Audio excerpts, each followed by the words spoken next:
ምንድነው እንደዚህ ጭርምት ቁርምት የሚያስብል? ምንድነው አሪፍ አትሆንም እንደሚሉ እርፍና እንደሱ ፈታ አትልም። ምንድነው እንደዚህ ቁርምት ብለህ የምትታሰረው? ፈታ ማለት ይሄ ነው።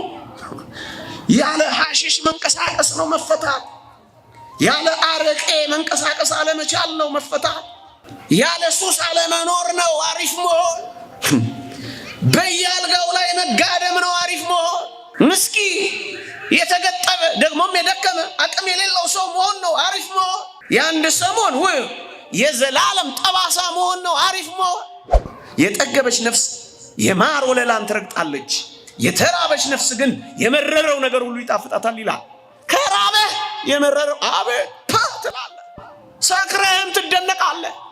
መፎከሪያ ይሆናል፣ ውርደት ክብር ይሆናል። የመረረው ነገር ሁሉ ለአንተ ጣፋጭ ይሆናል። ጠፍተን ባገኘን ጊዜ በትከሻው የሚሸከመን ይህ እረኛችን ምንኛ ፍቅር ነው ወገኖች። ዲያብሎስ ከጣለን በላይ እግዚአብሔር ሊያከብረን ዝግጁ። አይተነው ወደማናውቀው ጽድቅና ቅድስና ሊያደርሰን ፈቃዱ ነው። እግዚአብሔር ግን እኛን ነው የሚጠብቀው። መቼ? እስክንመለስ ድረስ ነው ወገኖች፣ እስክንመለስ ድረስ። ባዝነህ እንኳን ብትመጣ በትከሻው ይሸከማል፣ አይጸየፈንም እግዚአብሔር። በኃጢአት በወድቅም ልጅህ ነኝ ብለህ ነው በእግሮቹ ስር ደፋ። ወንድሜ ሆይ፣ እህቴ ሆይ፣ እናቴ ሆይ ይህንን ቃል አስቡት። በኃጢአት በወድቅም ልጅህ ነኝ ብለህ ነው በእግሮቹ ስር ደፋ። ከጋጥ ውስጥ ብጠፋም የመንጋ በግ ነኝ እንበለው። አዎ ከቦርሳ የወደቅኩኝ ያንተ ድሪም ነኝ እንበለው። ጌታ ሆይ በኃጢአት የወደቅኩት ጠልቼ አይደለም፣ ተታልዬ ነው። ክጄ አይደለም፣ ደክሞኝ ነው። ጌታ ሆይ ብለን እኮ መውደቅ ብቻ ነው። መበደል እንጂ የሚብሰው መመለስ እኮ ቀላል ነው ወገኖቼ፣ ቀላል ነው። ሳትሰውሩ በዝርዝር ሳትፈሩ እንደ ባልንጀራ ለካህንህ ንገረዋ። እግዚአብሔር ቸር ነው። ፊት አያጠቁር፣ ግንባር አይቋጥር፣ በጨንገር አይገርፍ። እግዚአብሔር እኮ ቸር ነው። ጀርባ ያዞ ሸካራ ንግግር የለው። እንኳን ደህና መጣችሁ ብሎ እኮ ነው የሚቀበለው እግዚአብሔር።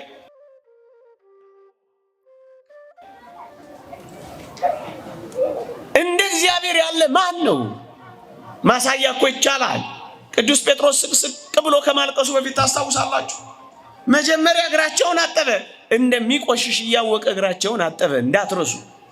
በዚያች በምሴተ ሐሙስ እግራቸውን እኮ ሲያጥበው ክደውት እንደሚሮጡ ያውቃል፣ ግን አጠባቸው። እግዚአብሔር ምንኛ ፍቅር ነው።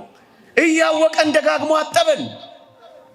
ድካማችንን እየተረዳ ጎበኘ፣ አጠባቸው። እግሩ ቆሽሾ እንደሚመጣ እያወቀ አጠበው። ማጠብ ብቻ እኮ አይደለም፣ በፎጣም በማበሻም አደረቃቸው። ይሄ የምንሰማው ቃል ጸንተን እንድንቆም በርትተን እንድንመለስ የሚያደርግ የሚያጸና የሚያበረታታ አዳፋና ጉድፍ ዳግመኛ እንዳያድርብን የሚያደርግ እኮ ቃል ነው። ኮበለለ። እንደገና ቅዱስ ጴጥሮስ አልቅሶ ሲመለስ ታስታውሳላችሁ። ሲመጣ ተቀበለው ወገኖቼ። ሲነሳ ፈለገው። ልቡን የሚጎዳ ቃል አልተናገረው። እንደውም ሲነሳ መጀመሪያ ለወንድሞቼ ንገሪያቸው እኮ ነው ያለው። ሸካራ ቃል አይነጋገር። እንዴት እንደሚፈልገን ይሁት አይገርምም? እግዚአብሔር እንደውም የበለጠ ኃላፊነት ሰጥተው በጎቼን ጠብቅ፣ በጎቼን አሰማራ፣ ግልገሎቼን ጠብቅ እያለ ወደ በለጠ ኃላፊነት አሰማራው። አየህ፣ መጀመሪያውኑ አጠበው፣ ሲመጣ ተቀበለው፣ ሲነሳ ፈለገው። ወገኖቼ ደግሞም ኃላፊነት ሰጠው። መች ሸካራ ንግግር አንጀት ቁርጥ የሚያደርግ ወሬ ያወራው። ምን ማለት መሰላችሁ? ጠፍተን ባገኘን ጊዜ በትከሻው የሚሸከመን ይህ እረኛችን ምንኛ ፍቅር ነው ወገኖቼ። ይሄ ፍቅር ነው። ዛሬ የንስሐ ጥሪ ግለጠው የሚለው እንግለጠው። እንዲያውም ዮሐንስ አፈወርቅ ወገኖቼ አንድ ቴዎድሮስ የሚባል ወዳጁ ነበረ። በአንዲት ሴት ፍቅር ተነደፈና እጅግ ግሩም የሆነ መንፈሳዊ ሰው ነበረ። ወደቀ። ለዚህ ሰው የጻፈለት ደብዳቤ አለ። ዮሐንስ አፈወርቅ ወደ ቴዎድሮስ የሚል አንድ አስደናቂ መልእክት አለችው። ዮሐንስ አፈወርቅ ላንብብላችሁ። ምን አለው? ዲያብሎስ ይህን ያህል ከጣለህማ አለው እግዚአብሔር ደግሞ ምንኛ ጥንት ወደ ነበርክበት ብቻ አይደለም ከዚያም በላይ ክብር ያደርስ ይሆናል።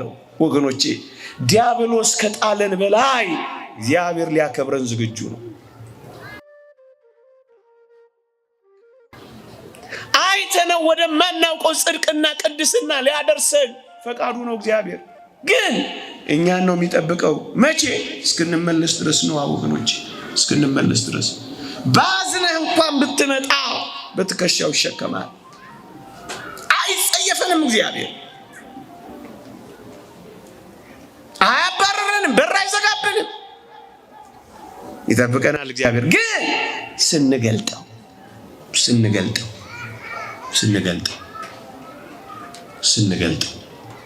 ጥቂት ነገሮችን ልናገርና ላብቃ ወገኖቼ። ስንገልጠው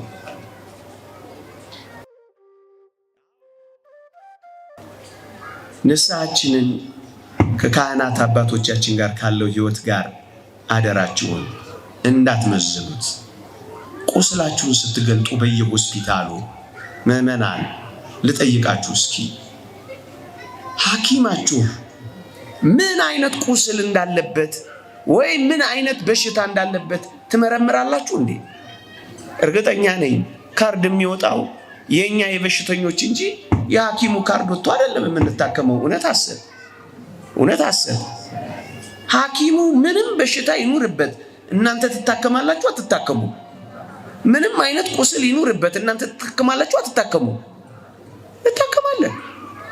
እውነት አሰብ እውነት ማንም ሰው ስለ አካሚው የጤና ሁኔታ አይጠይቅም። በእርግጠኝነት ሐኪም ቤቱን ታምኑታላችሁ። በአእምሮ ደህና የሆነ በእውቀት የጎለበተ ሰው እንዳለ ስለምትተማመኑ ቁስላችሁን ትገልጣላችሁ በሐኪማችሁ ፊት። ግን ምዕመናን አንድ የሚያሳዝን ነገር ልንገራችሁ። ቤተ ክርስቲያን መጣችሁ የነፍስ ደውያችሁን ኃጢአታችሁን ልትገልጡ ስትሉ ግን አንድ ነገር ካልመረመርን እያላችሁ ነው። ምን? የካህኑን ሕይወትና ቁስል ካላወቅን እያላችሁ ነው። እዚያ ማትጠይቁትን እዚህ እየጠየቃችሁ ነው። እዚያ ማትመረምሩትን እዚህ እየመረመራችሁ ነው። ዮሐንስ አፈወርቅ ሊቁ እንዲህ ይላል፣ እዚያ ቁስልህን የሚመረምረውን ሐኪም ምን አይነት በሽታ እንዳለበት እንደማትመረምር ሁሉ የነፍስ ቁስልህንም ስትገልጥ የሚያክምህን ሐኪም ካህን አትመርምረው ይላል። እንደውም ምን ይላል? እውነቱን የሚያስተምር ከሆነ ስለ ቃላቱ እንጂ ስለ ሕይወቱ በጥንቃቄ አትከታተሉ ይላል። እኛ የተቸገርነው ይሄንን እኮ ነው። ምን ሰው አለ? ምን ካህን አለ? አንተ አይመለከትህም እሱ። እኛ በጎች ነን ምዕመናን። ስለ እረኛው ለማወቅ ጉጉ አትሁኑ። ስለኛ ለማወቅ አትዳክሩ። እግዚአብሔር የሚነግራችሁን ብቻ ስሙ። ግለጡት ነው። ንስሐ ግቡ ማለት ነው። ተመለሱ ማለት ነው። ኃጢአታችሁን በእግዚአብሔር ፊት ለእግዚአብሔር በካህኑ ፊት ግለጡት፣ ተናዘዙት፣ አውጡት። በቃ ይሄ ነው።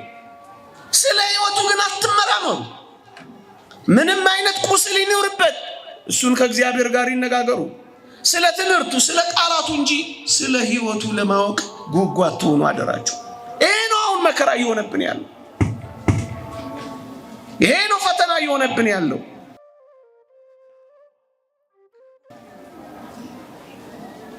እንደውም ፍትሐ ነገሥታችን አንድ አስደናቂ ቃል ይናገራል። ምን ይላል? እስመ ካህን ሕጹጸ ምግባር ከመ ማኅቶት ዘሰሙቱ ይላል። የምግባር ድክመት ያለበት ካህን ይላል እንደሚነድ መብራት ነው ይላል፣ ሰም ነው ይላል። ሰሙ እንደሚቀልጥ የምግባር ጉለት ያለበት ካህንም ይቀልጣል። ግን እንዳትረሳ መብራት መስጠቱን ግን ይቀጥላል። እየሰማችሁኝ ነው? እግዚአብሔር ጸጋውን መስጠቱ አያቋርጥም። የምግባር ድካም ያለበት ካህን ግን ሊቀልጥ ይችላል። ከቻልክ ዘንለት፣ ከቻልክ አልቅስለት። የእግዚአብሔር ጸጋ ግን እሱ ጋር ነው፣ ይነዳል። ይኸውላችሁ ሊቋረጥ የሚችለው የእግዚአብሔር ጸጋ አይደለም። በካህኑና በእግዚአብሔር መካከል ያለው ጸጋ ሊቋረጥ ይችላል ወገኖቼ።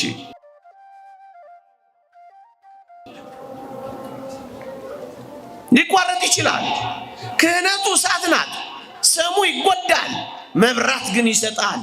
ለሌሎች ጸጋን ሲሰጥ ይኖራል። በካህናት አማካኝነት እግዚአብሔር ካልሰራ ምንም ድህነት የለንም። ስጋው ደግሞ ጥምቀቱ፣ ሜሮኑ፣ ተክሊሉ፣ ቁርባኑ ሁሉ አይቋረጥም። እሳቱ ዘወትር ይነዳል ይላል።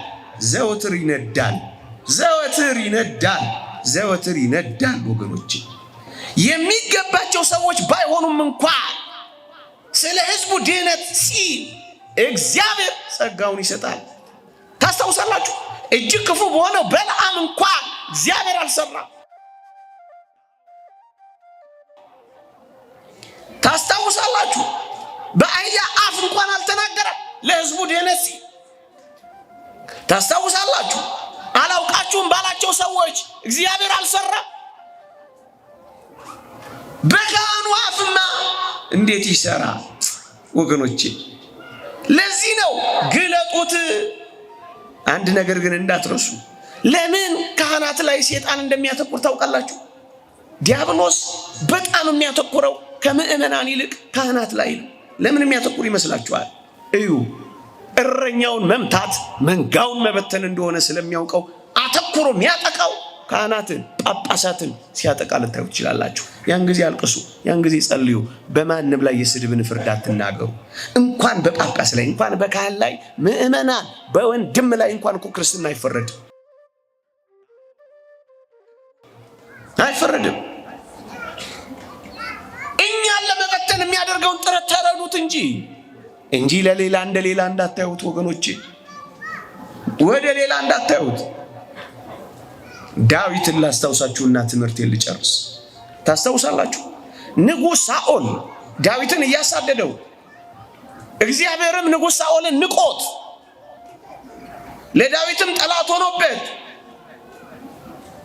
በየበረሃው እያሳደደው፣ ከዕለታት አንድ ቀን ዳዊት ሳኦልን በረሃ ውስጥ አገኘው። የዳዊት ጋሻ ጃግሬዎች መጡና ሳኦል እኮ ያውልህ አሉት። ሳኦል እኮ ያውልህ፣ በቃ ግደለው፣ እግዚአብሔር ጠልቶታል፣ ካንተም ጋር ተጣልቷል፣ እንደውም አንተን ሊያሳድድ መጥቷል፣ ግደለው ብለው ዘበዘቡት፣ ነዘነዙት።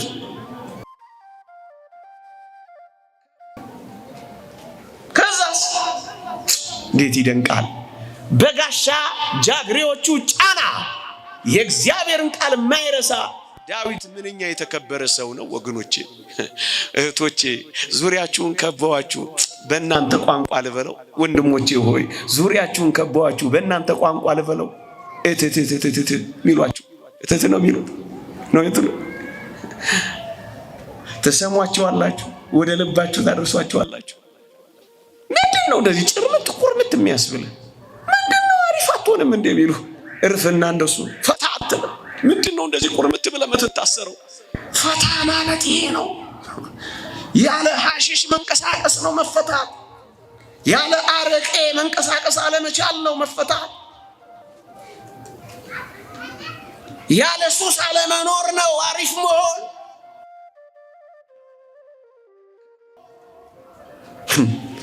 በየአልጋው ላይ መጋደም ነው አሪፍ መሆን። ምስኪ የተገጠበ ደግሞም የደከመ አቅም የሌለው ሰው መሆን ነው አሪፍ መሆን። የአንድ ሰሞን የዘላለም ጠባሳ መሆን ነው አሪፍ መሆን። ሁላችሁ ጋሻ ጃውርጊዎቹ መጡና ሰበኩት። ባላው ግደለው አሉታ። አቤት ከሚሰማው የጓደኞቹ ወሬ በላይ የእግዚአብሔርን ቃል በልቦ የተከለው ዳዊት እንዲህ አለ። ከማንም ወሬዎች በላይ፣ ከዓለም ማማለሎች በላይ፣ ከዓይን አምሮት ከልብ ምኞት በላይ ምዕመናን የእግዚአብሔር ቃል በልባችን ከተተከለ የቱንም ነገር ትረግጣላችሁ። የጠገበች ነፍስ የማር ወለላን ትረግጣለች።